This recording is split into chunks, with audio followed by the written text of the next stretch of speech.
Hello, my dear friends. How are you doing? Hope you are having an amazing day and not having to deal with drama. Ready for new stories I have for you today? Let's go to the first one. And don't forget to listen to the end of the story, guys, to hear my insights. Enjoy the stories, and don't forget to like and subscribe. And of course, don't forget to leave a comment. I grew up in a household where appearances were everything. My parents, especially my mother, were obsessed with status, wealth, and what other people thought of them. They always had to have the best of everything. The nicest house in the neighborhood, the newest luxury car, the designer clothes. My mother would spend hours making sure everything in our home looked pristine, down to the placement of decorative pillows on the couch. She would host extravagant dinner parties for people she barely liked, just to show off. They believed success was measured by titles and bank accounts, and they expected me to fit into that mold perfectly. From a young age, they drilled into me that being the best student wasn't just an expectation, it was an obligation. I wasn't allowed to just have hobbies unless they were productive. My childhood was filled with tutors, extracurriculars that would look good on college applications, and endless lectures about how I had to make them proud. Any sign of imperfection was a failure. A B+ on a test meant I wasn't trying hard enough. Anything less than first place in a competition meant I was embarrassing them. My mother, in particular, was obsessed with my appearance. She believed looking perfect was just as important as being successful. She would make me wear clothes she chose, style my hair the way she thought was best, and even dictated how I carried myself. When I turned 18, she insisted that I get a nose job. She told me, "You have a good face, but with a refined nose, you could be stunning." She booked the consultation before I even had time to think about it. I felt like a project she was trying to perfect, rather than her daughter. The way she spoke about beauty made me feel as if I would never be enough, unless I fit into her idea of perfection. It was exhausting. Then came college. My parents had always said they would pay for my education, but with a condition. I had to choose a respectable profession. That meant law, medicine, or finance. My dreams of being an artist were laughed at. "You'll be broke," my father scoffed. "You need a career that means something." But painting was my world. It was the one thing that made me feel happy. When I refused to give up my dream and told them I wouldn't go to law school or med school, their response was swift and brutal. "Fine," my mother said coldly, "then you're on your own." And just like that, I was kicked out. I had some money saved, so I rented a tiny rundown apartment in a less-than-ideal neighborhood and got a job as a waiter to make ends meet. It was hard work, especially when my parents and their friends would come to the restaurant.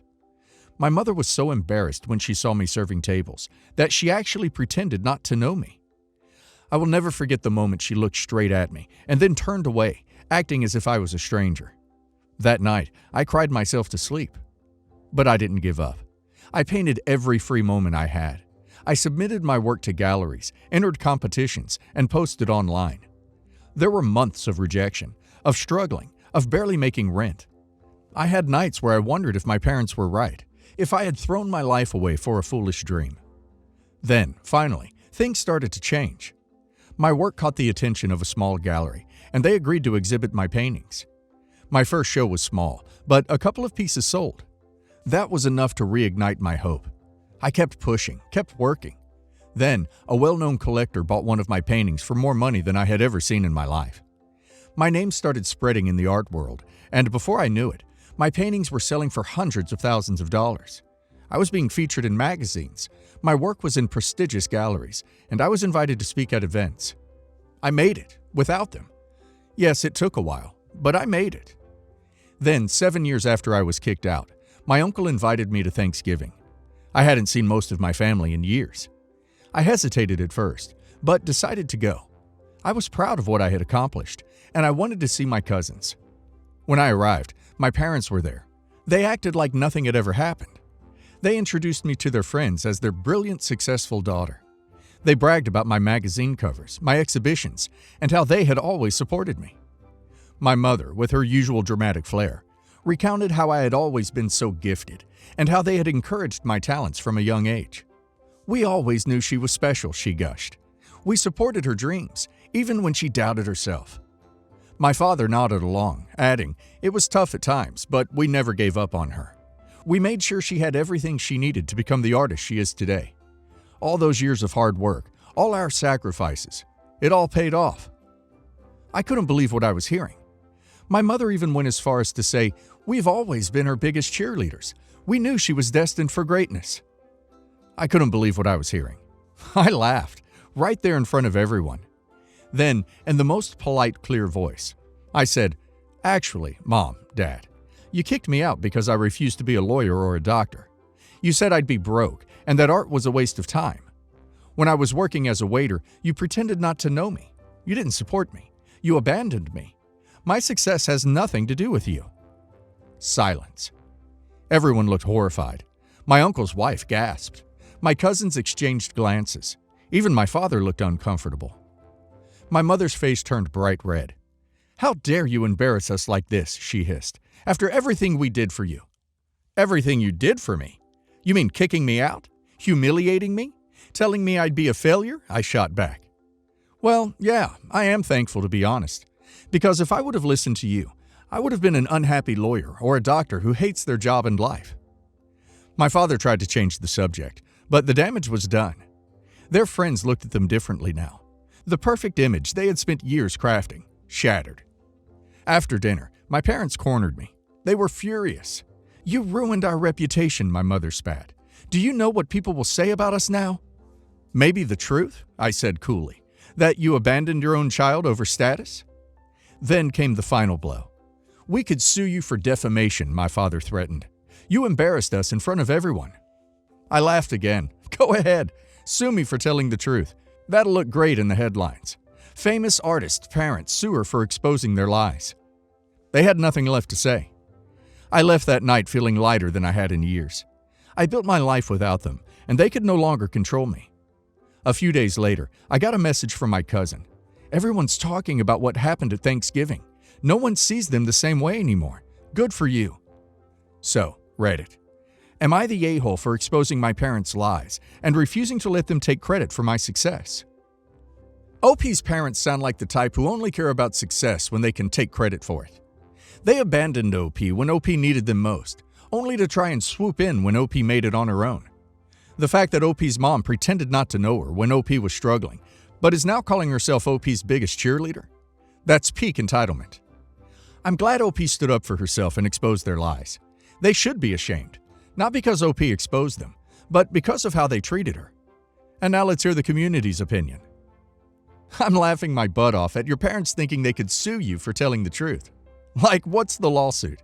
Your Honor, my child publicly stated that I disowned them, kicked them out, humiliated them, and told them they'd fail. This has caused extreme distress, because everyone now knows we're awful people. They played themselves, not the a-hole. You earned everything through your own hard work, and they deserve the humiliation. As an artist myself, I felt this. The way people look down on creative careers until they suddenly want to profit from your success is infuriating. Your parents saw your passion as a liability until it became valuable. Now they want a piece of the glory? Nope. You did the right thing by exposing them. Let them deal with the consequences of their own actions. They didn't believe in you, but you did, and that's why you're here now. This is some chef's kiss drama. Mwah! Your parents put their obsession with status over their own child, and now they're horrified that their social standing is crumbling. It's poetic, not the a-hole. And honestly, bravo! You handled that Thanksgiving dinner like a masterpiece. Let them drown in their embarrassment. They created this mess. You just told the truth. Me and my two aunts recently sold my grandmother's house. I was raised in the house with one of my aunt's sons. My grandmother and my aunts raised me after my mom died. I inherited my mother's portion of the estate because my grandmother died without a will. I moved out when I went to college. I'm now 30-something, married, great job, house and kids. My cousin stayed in the house with his ailing mother, taking care of her while he worked dead-end jobs, dropping out of college and other programs. My other aunt also moved out long ago. The house was paid off in the 80s. My aunt and her son stayed there for 15 years after the rest of us and my grandma died. They paid the property taxes and utilities. The house fell into disrepair. I even gave them $20,000 a few years ago to fix the roof. We only sold it because my aunt and her son wanted to move out and start over. They have never lived in another home, ever. When we sold the house, my aunt and cousins thought it should be split 4 ways. Me, my cousin, my 2 aunts. The law says it's just me and my 2 aunts. My aunt also wanted to be reimbursed for property taxes. I said no because they paid no rent, and had they kept up the house, we could have sold it for $100,000 more. My aunt is pissed at me, and now my cousin won't talk to me. He came to my wedding and didn't speak to me. He doesn't speak to my other aunt either. In the one conversation we did have, he said I was greedy and that he deserved a share because he lived there and took care of the property. He also said he needed the money more than I do, since I'm doing well for myself.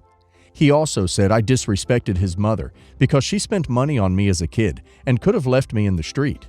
He also mentioned how he knows I got life insurance money after my mom died. I did, and spent it on college tuition. Also, when my other aunt died, she left me everything because she has no kids, helped raise me, and did not like my other cousin and his mother. I gave my cousin $15,000 of her inheritance at the time, and he blew it on electronics and yet another get-rich-quick scheme. So am I the a-hole for not sharing my inheritance with him? This typically would not bother me, but I don't have much family left, and my aunt is sickly, and my cousin will not communicate with us when she's in the hospital, and it's eating me up. Not the a-hole. He should have been paying you and the other aunt rent all these years for having sole use of a house he only owned 1/3 of. On top of that, he let it all fall into disrepair. He's trying to get more money out of you when in reality, he actually owes you money. You should get more than that 1/3. Not the a-hole. If you gave him $15,000 and he blew it all, then he'll just do it again. He's irresponsible, and there's a reason he inherited nothing. Not the a-hole. My husband has been going through a bickering estate these last 3 years. Main thing is, stick to the law and/or will. This avoids legal challenges and more headaches down the road. If you want to give some money to your cousin, you can gift him an annual amount, under the limit to avoid taxes. That would be good for someone who blows through money to not get it all at once. I moved back to my hometown to care for my dad at the start of the virus. My dad needed full-time care. One brother was already living with him. Another had been living with him but moved back in with his wife.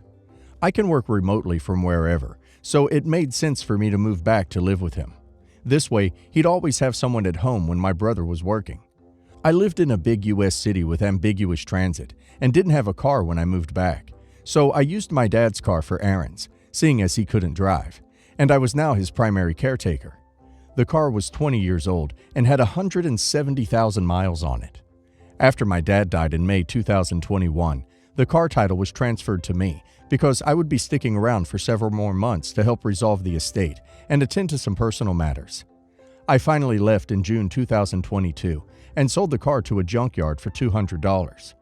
My older brother, who oversees financial matters for my dad's estate, thinks the $200 should be split equally among all 5 of my dad's kids, myself included. I find this incredulous, petty, and hurtful. Consider the following. 1.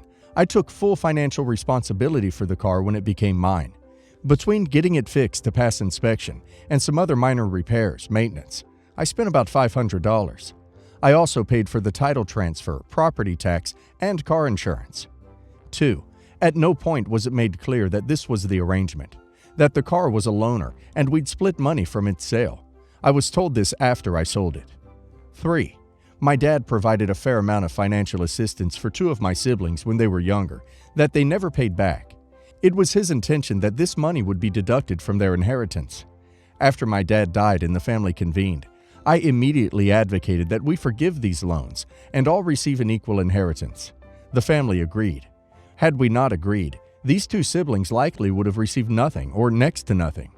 The amount we all received was in the low 5 figures as my dad had very little money and a crumbling house. 4. The most important point. I'm family, have always been generous and sympathetic towards my siblings, and would never treat them this way.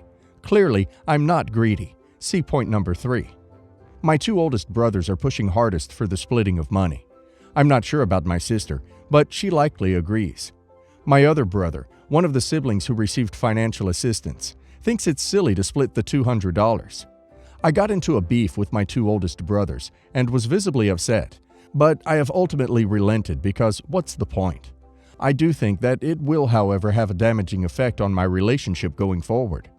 I don't think that they are bad people, but rather that they probably just think this is fair. For the life of me, I still can't figure out why anyone would think that. Am I overreacting here? Am I the a-hole? Not the a-hole. Tell them you're happy to split the proceeds once they've reimbursed you for the money you spent on it. Not the a-hole. Send a bill to the estate for the $500 you laid out. Deduct sales so it leaves you $300, and tell them they each owe you $60. Not the a-hole. I understand that this isn't so much about the $200 for you, but the principle. Situations like this reveal character, and people truly show who they are, especially about inheritances.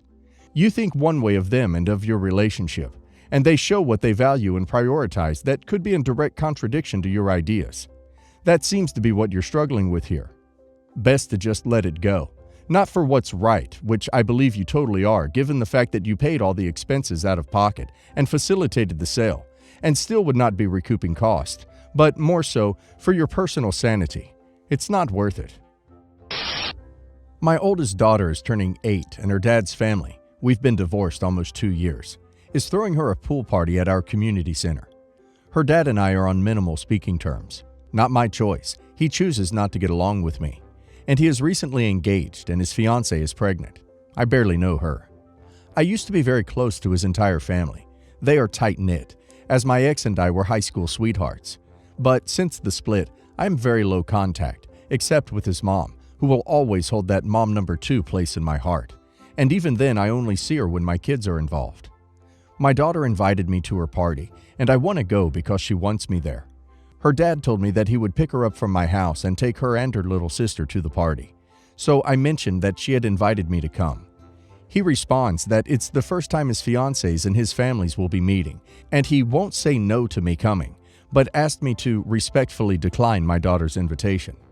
The day of her birthday, my daughters will be with me and we will celebrate, but it won't be a big party with her friends, etc. What would make me the a-hole here? Declining and potentially hurting my daughter's feelings? Which is not what I want to do, or attending, and possibly making adults act like adults. Not the a-hole. Divorced dad with kids here. It's not about you or your husband. It's about your daughter. Honestly, if his daughter wants her mom there, the father should put his feelings aside and welcome you for the sake of his daughter. It's called co-parenting. He should want to make his daughter happy, especially on her birthday. The fact that he's not doing this speaks volumes for his character. Also, using a kid's birthday party to have the two families meet for the first time is weird to me. That's just one more thing that takes the attention away from the birthday girl. Not the a-hole. It's a party for the kid, not a party so his family and his fiancé's family can meet. If your daughter wants you to go, and you're not going to make a scene or anything, then you should go. The kid comes first between you two, especially on her own birthday. Not the a-hole. Talk to your ex again and find a compromise. Maybe you come late, just come for cake and presents, or something like that, so that his girlfriend can spend some time with his family. But he should think of your daughter, not just his new girlfriend. This is supposed to be a birthday party for an 8-year-old girl, not a coming out party for his girlfriend. Update. Wow, thank you everyone for your input. I got great points for and against attending. I told my ex that he shouldn't pin it against me if I declined, and told him that any events moving forward centered around our daughter would include me. Of course, if my kiddo wants me there. I'll let him have this petty win and be super happy I get my daughter the day of her birthday solely with me and my side of the family, and make it super special for her. This whole situation just sucks, but this will be the last chance I give him to ever control me again when it comes to doing what is best for our daughter. For now, keeping him happy keeps my daughter happy, so I will do what I need to do to keep the peace. I told her that this year she gets one day to celebrate with mom and the other with dad. I didn't get much of a reaction, but she did seem disappointed, and I'll have to duplicate this schedule later this year when her younger sister turns 5. Update 2. I also messaged him. Although I am pretty disappointed that you have chosen your fiancé over your daughter's birthday wishes, I told her that she will have one celebration with each parent this year. I hope all of her future events will be about her, and not your fiancé, in-laws, or anyone else quite frankly, and I can attend in peace. Have a good evening. I won't engage if he responds, but he gets to know these celebrations won't be about anyone but our daughter from now on. Update 3. Holy smokes, guys. My ex actually told my daughter the sentiment behind my last message to him. She called me asking why I think Dad values his fiancée over me. What the actual duck?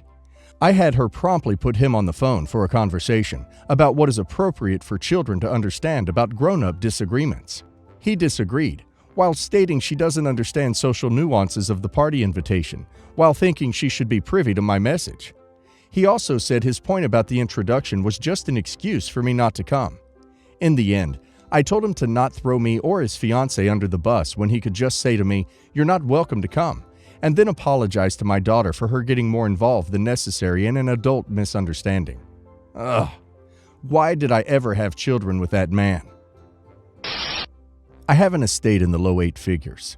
I remarried 6 years ago, so I'm in the process of revisiting my estate plan and have a dilemma on what to leave my biological child versus my stepchild once I pass. If I were to pass, the plan would be for everything to go to my wife in a trust. Once she passes, or if we both pass at the same time, how things get split between children is the big question. My biological child is 28 years old, and my stepchild is 25 years old. They are not very close as they live far apart and have not spent much time together. I clearly did not raise my stepchild, nor has he lived with us at all. I do not really know my stepchild very well, as he has always been living elsewhere. He's a nice young man, but I have not had any influence on his development or life, and still don't have much since he's an adult and mostly on his own. He gets a little financial help here and there if he needs it, as he is still getting his feet under him. My biological child is completely on her own. Most of my wealth I accumulated prior to marrying my second wife. Therefore, I do not feel a strong obligation to leave much of my estate to my stepson. My idea was to split the estate 10% to my stepson and 90% to my biological child once my wife passes, and if there is anything left. That may seem very lopsided, but for every $1 million left, my stepson would get $100,000. I think that's very generous considering he has not been in my life long. I continue to have no influence, and I played no role in his upbringing. My wife makes the decisions regarding her son, and therefore I really have no say in anything related to him. Please note that legally, there is no obligation for a parent to leave anything in their estate to a stepchild, nor do the stepchildren have rights to a stepparent's estate. I could change the ratio later if I felt differently. My wife does not have much in her estate. She has a condominium that she would leave to her son, and would not be designating anything in her will to go to my child. I'm okay with that. Am I an a-hole for the ratio split I have chosen? Not the a-hole, but please don't leave your entire fortune to your current wife. That would leave your child with nothing. Not the a-hole, but may I propose you leave your child something when you pass, and not wait until your wife has also died, given that you'll be leaving so much. Wills and grief do funny things to people. There is no way of knowing what your wife will do with that money, and if you want your child to have some of your legacy, best take care of it now. This coming from someone who witnessed wills tear a family apart. The dead can't come back and tell us what they were thinking, and it can exacerbate people. If you do go ahead as you're planning, I would recommend explaining it to your child now while you are around to do so, in case they are surprised and hurt. Not the a-hole, but you may want to reconsider and split between your son and wife if you pass first. There's the potential she could milk the trust dry and leave nothing to your son. So, I, 24 female, am currently 6 months pregnant as a surrogate for a family. Everything has been smooth sailing for the most part throughout this process, other than one thing. Even when I was pregnant with my daughter, I could not stand people touching my stomach. I don't understand the obsession with people touching pregnant bellies, but it bothers me when people try to do it. Anyways, the family I'm surrogating for has asked multiple times if they can touch my stomach or rub it and feel the baby move and kick. The wife stating that she's always wanted to experience feeling the kicking and moving baby. Now, for context, she can fully have children of her own. This surrogacy is a choice they made so as to not interfere with her career by being pregnant. She has a physically demanding job and doesn't want to risk anything happening to the baby or her career. She's a personal trainer. They've been constantly asking me to touch my stomach, and I always politely decline as it is uncomfortable for me. Well, while me and wife were at a baby appointment last week, she reached over and rubbed my stomach while talking to the doctor. I kindly asked her to stop touching my stomach, and she snapped at me and said I was ruining the experience for her, and it's her baby. She should be able to feel her kick. I snapped back and said that it may be her baby, but it's my body, and that if she really wanted to feel her baby kick, she should have gotten pregnant herself. I've gotten calls from her and her husband calling me an a-hole for yelling at her for bonding with her child. My friends and parents are split on whether I'm an a-hole or not, since it is their baby. So, am I the a-hole? Not the a-hole. Just because you're carrying the baby doesn't give them a right to touch you without permission. I'm going with not the a-hole because you've repeatedly said that you're not comfortable with this, and she ignored your wishes and touched you after you already told her you don't consent, which is always inappropriate, unless you need to for life-saving reasons. If this was that important, she should have included it in the contract. Please tell me you have a contract. But she didn't, right? Not the a-hole for not wanting your belly touched. Once it's born, they have all the time in the world to bond. Until that moment, they're not touching the baby, they're touching you.